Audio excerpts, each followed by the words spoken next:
President. Modern workers have much to thank for the early unionists who paved the way and built the unions that continue to protect us today. David Temple, a founding member of the Australian Workers' Union, is one such unionist. David Temple was just 24 years old when he established the Australasian Shearers Union in Ballarat, along with long-time mining unionist and later politician William Guthrie Spence. The year was 1886, and just 5 weeks after the union's formation in June, Temple had brought in 1,500 members. By the end of the shearing season, the union had a staggering 8,000 members, a testament to Temple's leadership. Temple acted to unionise local shearers faced with the slashing of shearing rates a few months earlier in April 1886. He personally funded notices in local newspapers inviting local shearers to attend a meeting. Temple also got on the doors to bring in more workers.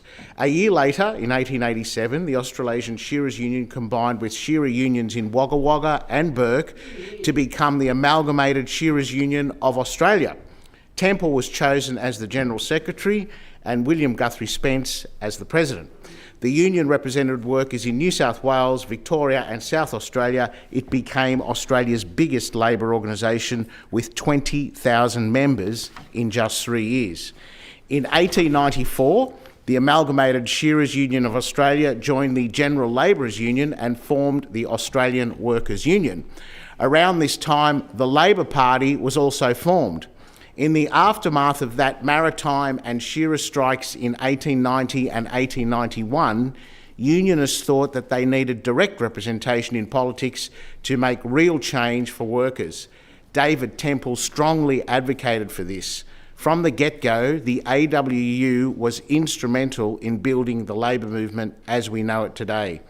David Temple's story reminds us of the importance of workplace activism to effect real change.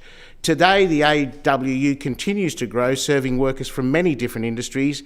It surpassed its yearly goal of 20,000 members by May, and in September, it had almost 20,500. This is compared to around 19,700 members in late 2023. I was inspired to make today's speech after seeing a post by the AWU marking the anniversary of Temple's death.